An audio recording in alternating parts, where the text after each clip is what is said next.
दूसरी तरफ जगदीप धनखड़ का उपराष्ट्रपति पद से इस्तीफा सामने आने के बाद हर कोई हैरान है। कार्यकाल पूरा होने से पहले ही धनखड़ का त्याग पत्र मॉनसून सत्र के पहले ही दिन राष्ट्रपति को इस्तीफा भेजा गया। स्वास्थ्य कारणों का हवाला देकर रिजाइन कर दिया गया। 2027 तक था जगदीप धनखड़ का कार्यकाल, लेकिन उससे पहले इस्तीफा दे दिया गया।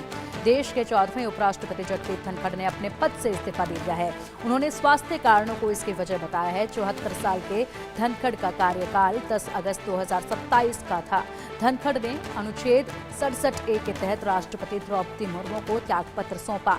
लिखा, स्वास्थ्य की प्राथमिकता और डॉक्टरी सलाह का पालन करते हुए मैं भारत के उपराष्ट्रपति पद से तत्काल प्रभाव से त्यागपत्र दे रहा हूं।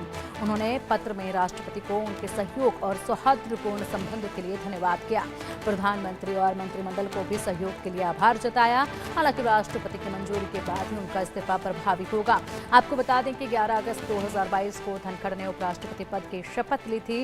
उपराष्ट्रपति चुनाव में धनखड़ ने विपक्ष के उम्मीदवार मार्गरेट अल्वा को हराया था। धनखड़ को कुल 725 में से 528 वोट मिले थे, जबकि अल्वा को 182 वोट मिले थे।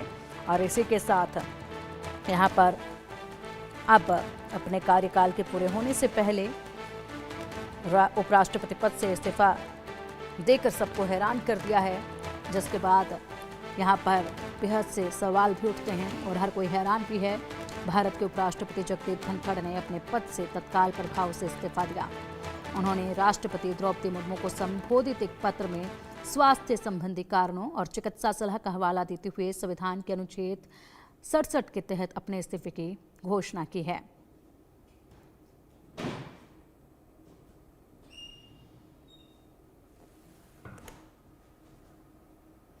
और यहाँ पर ये पत्र भी सामने आ रहा है।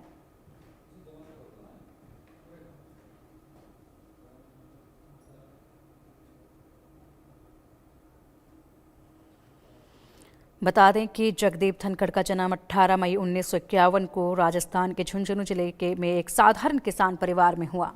उन्होंने अपनी शुरुआती शिक्षा गांव के स्कूल से ही पूरी की। इसके बाद स्कॉलरशिप हासिल करके चित्तौड़गढ़ सैनिक स्कूल में पढ़ने चले गए। धनखड़ का नेशनल डिफेंस एकेडमी में चयन हो गया था, लेकिन वह वहां पर नहीं गए थे। उन्होंने जयपुर के महाराजा कॉलेज से BSc ऑनर्स की डिग्री हासिल की थी और राजस्थान यूनिवर्सिटी से वकालत की पढ़ाई भी पूरी की। फिर जयपुर में ही रहकर वकालत शुरू की और राजस्थान हाईकोर्ट के एक जाने माने वकील रहे। धनखड़ ने यहाँ पर साल 1989 में राजस्थान बार काउंसिल की सदस्यता ली थी। उसके बाद 27 मार्च 1990 को वह राजस्थान उच्च न्यायालय में वरिष्ठ अधिवक्ता बने।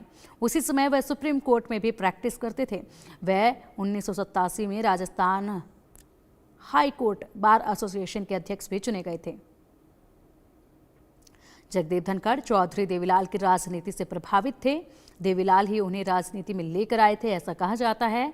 साल 1989 में देवीलाल का 75वां जन्मदिन था। जगदीप धनखड़ राजस्थान से 75 गाड़ियों का काफिला लेकर उन्हें जन्मदिन की शुभकामनाएं देने दिल्ली पहुंचे थे। इसी साल के अंत में लोकसभा चुनाव हुए। राजीव गांधी के करीबी माने जाने वाले VP सिंह ने उनके खिलाफ विरोध का बिगुल फूंक दिया था। VP सिंह के जनता दल ने जगदीप धनखड़ को उनके गृहनगर झुंझुनू से टिकट दे दिया। VP सिंह की सरकार बनी। देवीलाल उप प्रधानमंत्री बने और जगदीप धनखड़ को केंद्र में मंत्री पद दिया गया था।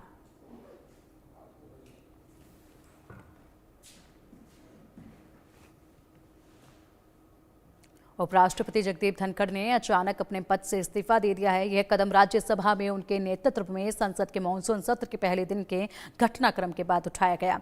न्यायमूर्ति यशवंत वर्मा के आवास पर मिले जले हुए नकदी के बंडलों के मामले में उन्हें हटाने के लिए विपक्ष द्वारा प्रायोजित एक नोटिस उन्हें सौंपा गया था और उन्होंने सदन में इसका उल्लेख किया और महासचिव से आगे आवश्यक कदम उठाने का अनुरोध किया। उनका आखिरी वक्तव्य आपको सुनाते हैं।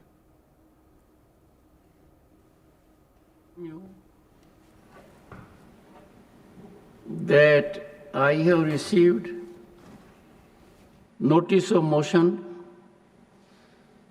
under Article 217, 1B, read with Article 218 and Article 124, Sub-Article 4 of the Constitution of India, along with Section 31B of the Judges Enquiry Act 1968 to constitute a statutory committee for removal of Justice Yashwant Verma Judge of the High Court of Judicature at Rajasthan, at Allahabad. This has been received by me today. It is signed by more than 50 members of the Council of States, and thus it meets the numerical requirement of signing by members of Parliament for setting in motion a process for removal of a High Court judge. जो बहरहाल media में जो आ रहा है कि स्वास्थ्य कारणों से इस्तीफा दिया, तो ईश्वर उनको दीर्घायु करे, ठीक स्वस्थ करे। लेकिन सारा दिन तो हाउस में थे वो, तो स्वास्थ्य कैसे एकदम अचानक क्या कारण हुए घंटे के अंदर के इस्तीफा ही देना पड़ गया। हम तो उनके लिए उम्मीद करते हैं कि दुआ करते हैं कि अल्लाह उनको लंबी उम्र दे और सेहत दे।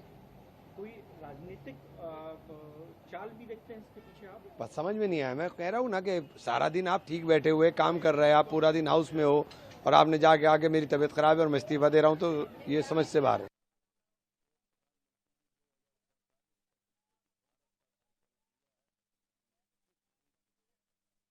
करता हूँ कि हमें अपनों ने लूटा, गैरों में कहाँ दम था।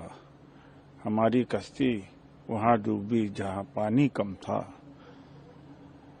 तो मैं अच्छे स्वास्थ्य की कामना करूंगा धनखड़ जी, और धनखड़ जी इतनी जल्दी हार न माने और उपसभापति के पद पर बने रहें, क्योंकि बहुत महत्वपूर्ण मुद्दे हैं।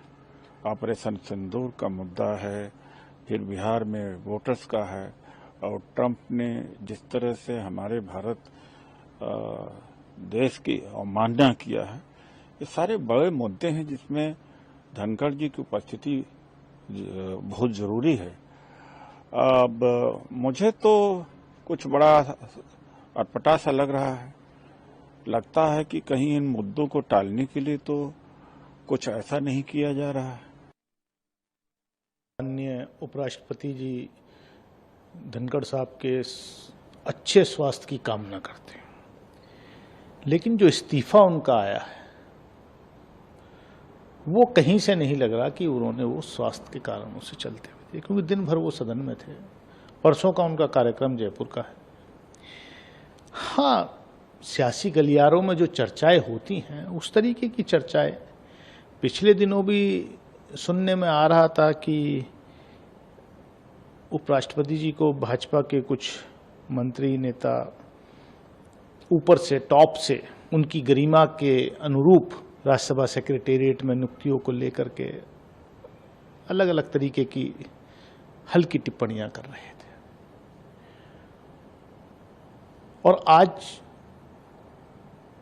उपराष्ट्रपति जी ने जिस तरीके से सरकार के एक तरीके से खिलाफ जाकर के उन्होंने जो एक चेयर पे रहते हुए निर्णय देने की कोशिश की कि जब जस्टिस यादव का इम्पीचमेंट मोशन भी पेंडिंग है और जस्टिस वर्मा का भी, तो मैं दोनों के इम्पीचमेंट मोशन को मैं ये नहीं कर सकता कि जो पहले आया है उसको छोड़ दूं और दूसरा को पहले ले लूं।